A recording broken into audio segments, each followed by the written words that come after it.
Morning, everybody. Thank you for giving me the opportunity to talk to you. And what I'm going to do in my 5 minutes is really to build on what both Nina and Isidoro said, which is not really to focus too much on startups, and that's perhaps a bit of a UK perspective.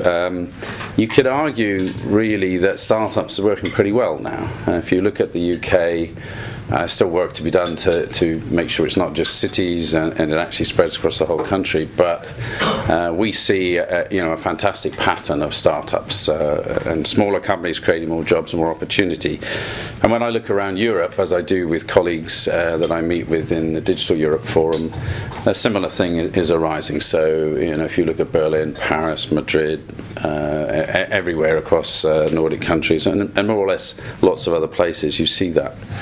What is striking is, though, the challenge, and this is the thing I want to talk about, which Isidro also referenced, and so did Nina, is how do we get those companies to grow? So it's scale up that I want to focus on a little bit.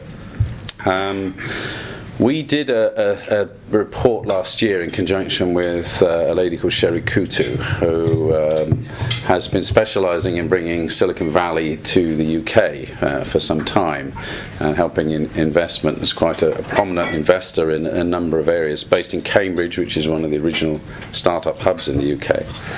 And her report identified 5 issues and also a big prize. Now, this is just a UK statement, but I think you could extrapolate this across Europe, which essentially is that if we could get the same amount of scale-up going on in the UK as happens in the US, there is something like a £38 billion prize of additional GDP. Numbers are subject to all sorts of interpretation and what ifs and supposing something else happens, but I think you'll agree that's a pretty big number to take a shot at. And her analysis, which we helped with in TechUK, was what are the issues here? Interestingly, funding is an issue, but it was only one of 5, and it wasn't the most important. Now that may be a UK thing rather than a European thing, but I do see more and more funds. The gap that is still there is more patient capital and more forgiving capital, as Isidoro spoke to. The big issues that Sherry was identifying were, first of all, capacity. We're not used to growing companies in the UK.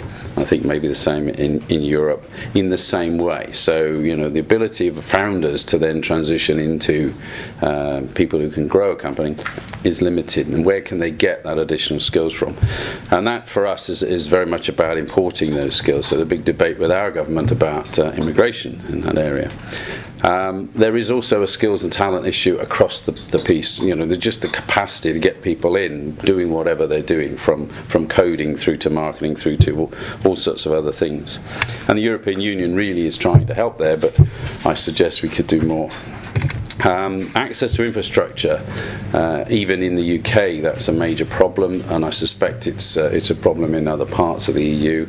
And it's the sort of infrastructure we found actually it's partly the packaging of digital infrastructure, the billing and so on and so forth, rather than necessarily just the physical capability. And then lastly, and this is the one I want to sort of finish on, access to markets. And Isidoro talked about taking European companies over to the US to get access to a 400 million market. Well, we've got a 500 million person market here in the EU, or rather we should have. And that is what I'd like to sort of conclude by just talking about. We did a survey recently. You may know that the UK is pondering its position in the European Union. And so we thought we ought to ask our members about that. And so we asked them. I will tell you, almost all of the respondees in favour of staying in the European Union, but overwhelmingly they want the European Union to be better. And what they particularly want is the European Union to address some of these issues around the marketplace. Part of the survey, we asked people who has customers and who has suppliers in European Union countries. And 65% of the companies have customers in European Union countries. But the difference is between, as Nina said, we have very small companies and we have very large companies. Of the large companies, 95% have customers in other European Union countries. And I suspect somebody just forgot to tick the box is the reason it's not 100%. It's less than half if you go down to small businesses, and it just goes down the scale. The smaller the business, the harder it is for them to get customers and suppliers in other parts of Europe. And that, we think, is the key issue that we should focus on. And that brings us to the DSM, which is really where we're putting a lot of effort on behalf of our members and other companies around Europe.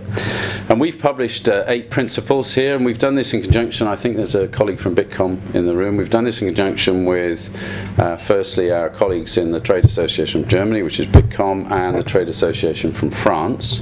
It was sort of a test for me to see if the UK could lead something that would also appeal in Germany and France, and it did. And essentially what we've tried to do here is set the principles for the DSM. One of the observations I have is that Europeans tend to get into detail pretty quickly, so we can establish a whole bunch of little things we can then trade with each other about. I'll give you that if you take away that, or do this. And what we said was, let's get some principles here. What are we trying to do? And I'd just like to leave you with those as a thought. The first one is Europe should embrace change. Too often Europe and the European Union is seen as resisting change. That's not going to work. We have to embrace change. The second thing is we've got to go global. We've got to understand that digital technology, and that is driving progress in every industry, is global. You cannot have digital sovereignty. You can have digital leadership. And if Europe closes itself and tries to focus on European platforms, the model that we'll be following isn't the US, it's China. And I don't think that's the right one. We need to focus on making it easier, not harder, for companies to innovate. And again, too often we look at the existing industries and we look at, can we protect those rather than can we grow new ones. We've got to make the world simpler, not more complicated, for people and businesses. That's really important for startups and very important for scale-ups. Isidoro talked about VATMOS, as I think it's called. Disaster. The objective was clear, but look what happened. And that brings me to the other thing. You've got to watch out for unintended consequences. Too often, people are looking at things through a silo of their particular area of regulation or their particular country. Looking at something, you think we're going to solve that problem, and they create a whole host of other problems. And that means you have to be rigorous in using the right tools for the job, which is another principle here. The way to deal with issues of competition is through competition regulation, not by trying to get into the nitty-gritty of what the platforms are that are used, how they operate.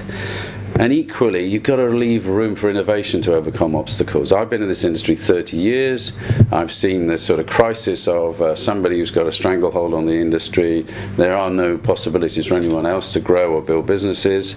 It happens, and these things get overcome by innovation. Technology changes, and that will happen. So use competition regulation to deal with issues that come from that, but don't try to interfere with the technology.